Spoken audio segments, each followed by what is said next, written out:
오늘 말씀은 오바댜서입니다. 중심 구절 1장 15절을 읽으며 은혜 안으로 들어갑니다. 여호와의 만국을 벌할 날이 가까웠나니 너의 행한 대로 너도 받을 것인즉 너의 행한 것이 네 머리로 돌아갈 것이라.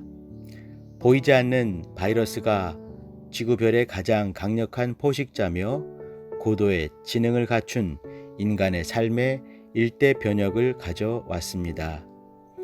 주께서 숨겨진 것마다 드러나지 않을 것이 없다라고 하셨는데 가려진 인생의 민낯이 적나라하게 드러났습니다. 그 중에 교회 공동체의 추한 모습이 손 안의 영상물로 여과 없이 공개될 때는 한국 교회 역사에서 이보다 부끄러웠던 때가 있었나 생각될 정도입니다. 이때 우리 중에 일부라는 핑계는 용납될 수 없습니다. 오히려 행한 대로 갚으신다는 주의 말씀을 두려워해야 합니다. 오늘 말씀은 구약 성경 중에서 가장 짧은 오바댜서입니다. 오바댜의 이름의 의미는 여호와의 종 혹은 주의 숭배자로 해석될 수 있습니다. 오바댜는 구약에서 대략 12명 정도가 발견되는데 본 성경과 관련된 사람을 특정하기는 쉽지 않습니다.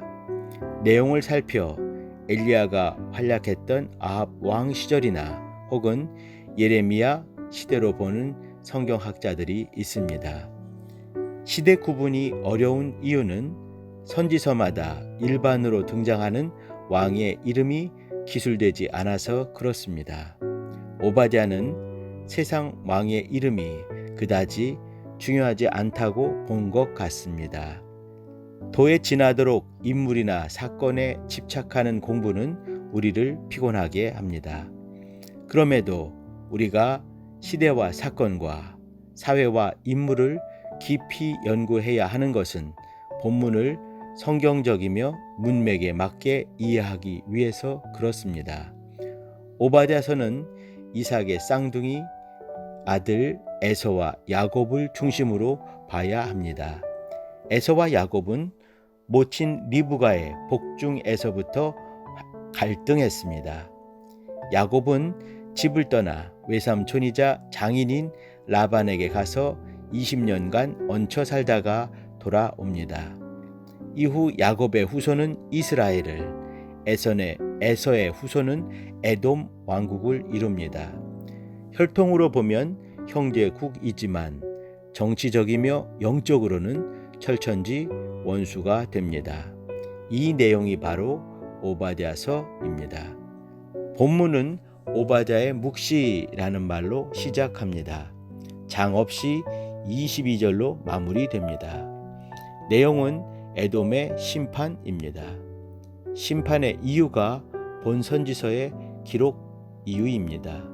10절에 형제 야곱에게 행한 포악 때문이라고 설명합니다. 11절에 내가 멀리 섰던 날에 라는 의미심장한 말을 합니다. 이스라엘이 이방 나라에게 늑탈당할 때 형제국 에돔이 가까운 곳에 있으면서도 멀리 섰던 것입니다.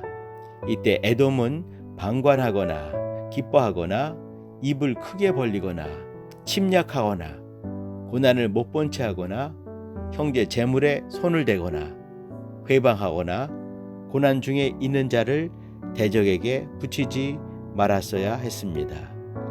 사회적 약자가 많은 코로나 시대에 교회와 신자가 어떻게 살아야 할지를 보여주는 것 같습니다. 한편 에서 족속인 에돔은 이스라엘 민족이 출애굽한 이후부터 줄곧 악연이었습니다. 한 부모와 같은 태중에서 난 쌍둥이가 불구대천의 원수로 시종 관계됩니다. 원수가 집안 식구라는 말씀이 기억납니다. 이런 역사는 바벨론 침공 때의 절정을 이룹니다. 예루살렘이 바벨론 군대에 침탈되는 현장에서 에돔도 정복자들 사이에 있었고 더하여 바벨론 침략자들을 부추기는 일을 자행합니다. 시편 137편에 보면 여호와여 예루살렘이 멸망하던 날을 기억하시고 에돔 자손을 치소서. 그들의 말이 헐어버리라 헐어버리라 그 기초까지 헐어버리라 하였나이다. 어떤 학자가 오바댜의 시대를 포로기 이후로 보는 이유입니다. 에돔은 형제국 이스라엘에게 해서는 안 될 일을 했던 것입니다. 오늘 요절 말씀입니다. 여호와의 만국을 벌할 날이 가까웠나니 너의 행한 대로 너도 받을 것인즉 너의 행한 것이 네 머리로 돌아갈 것이라. 행한 대로 받는다는 말씀이 각자의 가슴에 부딪혀 오기를 빕니다. 인류가 도덕적 책임을 다하지 않고 해야 할 의무에 소홀할 때 하나님은 가차없이 역사 속에 개입하셔서 세상에 질서를 세운다는 엄중한 경고입니다. 하나님은 창조 후에 뒷짐지고 계시지 않고 오늘도 창조 세계를 돌보시며 역사 속에서 인간들의 행동을 저울로 재십니다. 오늘 행한 일은 내일 열매에 뿌린 씨입니다. 혹자는 교회가 사회로부터 애매히 욕을 먹고 핍박을 받는다고 말합니다.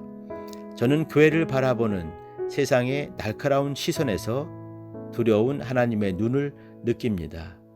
코로나 시대 복판에 내동댕이 쳐진 우리 삶의 고통이 공연한 것이 아닌 것 같아 두렵습니다. 이때 우리는 신앙인 이전에 사회인으로 해야 할 역할을 성실하게 감당하며 세상 속에서 하나님의 임재하심을 드러내는 생활 신앙인의 모습을 회복해야 합니다. 함께 기도하실 때 행한 대로 갚으신다는 말씀을 기억하며 삶을 통해 주의 주되심을 전하는 그리스도인의 마땅한 삶을 살게 도와주세요. 기도하십니다.